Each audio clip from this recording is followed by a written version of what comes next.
Hello everyone, आप देख रहे हैं डीजीबी न्यूज। डीजीबी न्यूज में आपका स्वागत है। आज 13 दिसंबर दिन शुक्रवार, हिंदी तिथि। चलिए आज के मुख्य समाचारों पर नजर डालते हैं।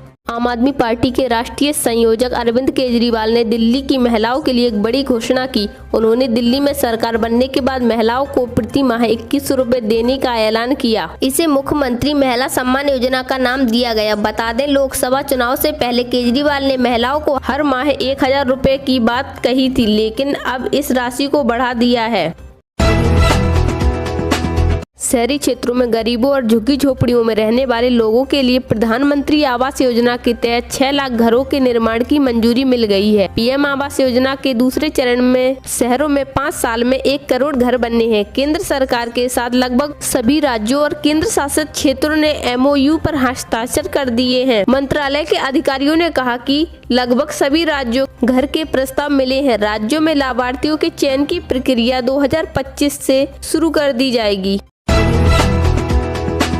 मध्य प्रदेश में युवाओं के रोजगार का सुनहरा मौका आया है। मुख्यमंत्री मोहन यादव ने 1 लाख सरकारी पदों पर भर्ती का जो वादा किया था, अब वो हकीकत बन रहा है। मुख्यमंत्री ने कहा, खाली पदों को जल्द से जल्द भरा जाएगा। सरकार के पास अब तक 55,410 खाली पदों की जानकारी आ चुकी है। इनमें से 24,614 पद शिक्षा विभाग के लिए, उच्च शिक्षा विभाग के लिए 6,407 पद, तकनीकी विभाग के लिए 4,336 पद और वन विभाग के लिए 4,088 पद। वहीं अन्य विभागों में भी रिक्तियां भरी जा रही हैं। छोटे विभागों जैसे पर्यटक, सहकारिता जैसे महिला बाल विकास में से बड़ी संख्या में भर्ती की तैयारी है। पर्यटन 243 पद, महिला बाल विकास 692 पद, सहकारिता 606 पद। अगर आप भी सरकारी नौकरी की तैयारी कर रहे हैं तो आप जल्द से जल्द आवेदन कर सकते हैं। बिहार में विशेष भूमि सर्वेक्षण में बहन बेटियों का नाम वंशावली में दर्ज होगा, लेकिन उन्हें पिता की खरीदी संपत्ति में अधिकार नहीं मिलेगा। पिता द्वारा वसीयत में बेटी का नाम होने पर ही उसे संपत्ति में हिस्सा मिलेगा। इस नियम से बेटियों की टेंशन बढ़ सकती है। हालांकि जो पुश्तैनी दादा और परदादा की जमीन में ऐसा नहीं होगा। इस जमीन में वह बराबर की हकदार होगी।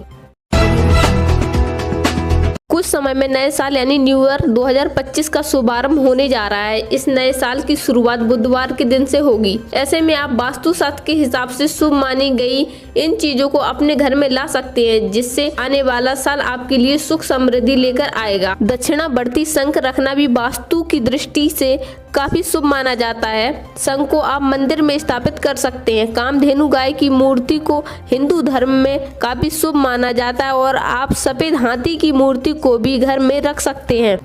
अगर आप चैनल पर नए हैं तो जल्द से जल्द चैनल को सब्सक्राइब करें और बेल आइकन को प्रेस करें। भारत में रोजाना बड़ी संख्या में लोग यातायात के नियमों का उल्लंघन करते हैं, जिसके बाद ट्रैफिक पुलिस की ओर से कुछ लोगों को समझाया जाता है और कुछ लोगों के खिलाफ कार्रवाई की जाती है। आइए जानते हैं ट्रैफिक पुलिस की तरफ से बीते 5 सालों में देश भर में कितने ई चालान जारी किए गए हैं, सरकार को इससे कितने रुपए का फायदा हुआ है और किस राज्य में कितने चालान जारी किए गए हैं, हम आपको इस खबर में बता रहे हैं। केंद्र सरकार की ओर से संसद में बीते 5 सालों में जारी किए गए चालान की जानकारी दी गई है। केंद्रीय सड़क परिवहन और राजमार्ग मंत्री नितिन गडकरी की ओर से राज्यसभा में इसकी जानकारी दी गई। बीते 5 सालों में देश भर में कुल 18,24,05,050 ई चालान जारी किए गए हैं, जिससे राज्य सरकारों और केंद्र शासित प्रदेशों को 1,26,31,93,97,14,315 की राशि मिली है। लेकिन इसमें तेलंगाना, अरुणाचल प्रदेश, नागालैंड, लक्षद्वीप, अंडमान निकोबार शामिल नहीं है। रिपोर्ट के मुताबिक इन राज्यों की चालान की जानकारी अभी तक नहीं मिली है।